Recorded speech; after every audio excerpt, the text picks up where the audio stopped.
আসসালামু আলাইকুম রহমতুল্লাহ বারাকাতু। রমজানুল করিম, পবিত্র রমজান মাসের শুভেচ্ছা আপনার সবাইদেরকে। আমার যে 84 জন ফলোয়ার আছেন, আমার ফলো করেন, আপনাদের প্রতি আন্তরিক ভালোবাসা, অভিনন্দন ও রমজানের শুভেচ্ছা। এটা পবিত্র রমজান মাস, আমি সবার জন্য দোয়া করি আল্লাহ এই পবিত্র রমজান মাস পালন করার আল্লাহ সুযোগ তৌফিক দান করতা। আবার এই রমজান মাস আমরা পাইব কিনা আমাদের কোনো গ্যারান্টি নাই, কারণ আমাদের হায়াতের গ্যারান্টি নাই।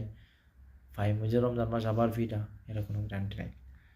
অনেক মানুষ আছে দুনিয়া থেকে চইলা গেছে, তারা রমজান মাস পায় নাই।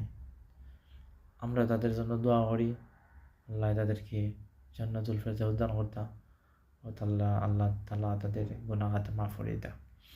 আর যারা রমজান মাস পাইছেন, আল্লাহ তাদের রোজা রাখার তৌফিক দিতা, আবার সামনের 8টা রমজান পাওয়ার তৌফিক দিতা, আর সবাই আল্লাহ সুস্থ রাখতা, ভালো রাখতাম। তো আমার ভাই ও বোনেরা, এই পবিত্র রমজান মাস অনেক অনেক নিয়ামত পূর্ণ একটা মাস, অনেক নিয়ামত যা আমরা ধারণা করতে পারতাম না যে আল্লাহ রাব্বুল আলামিন কতটা নিয়ামতে ভরপুর করে রাখছেন এই পবিত্র রমজান মাস। আল্লাহ রাব্বুল আলামিন কইছেন এই রমজান মাসে যারা ইবাদত করব, যারা বেশি বেশি ইবাদত করব, যারা রোজা রাখবো, আল্লাহর হুকুম পালন করব, আল্লাহ তাদের এই রমজান মাসের যে ইবাদত আল্লাহ সাথে সাথে দ্রুত কবুল করবা, এতে কোনো সন্দেহ নাই। আর এই রমজান মাসের উসিলায় আল্লাহ যারা যেহেতু গুনাহ করছেন জিন্দেগিতে, সব গুনাহ আল্লাহ মাফ করে দেবা। তাই আমরা এই রমজান মাস, এই মাসটা আমরা মিস করার কোনো কারণ দেখি না।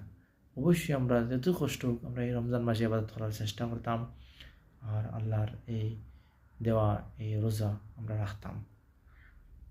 কারণ এই যে একটা মাস না, এটা অনেক অনেক নিয়ামত, এটা সবাই জানেন। কারণ এটা একটা আল্লাহর পক্ষ থেকে একটা অফার আমাদের জন্য, বিরাট অফার। মানে এই অফার, যেমন একটা মার্কেট আছে না, সবসময় সামান দাম বেশি, সপ্তাহে তোমার মাসও একটা অফার দেয়, এই মার্কেটের যেমন একটা ডিসকাউন্ট করে।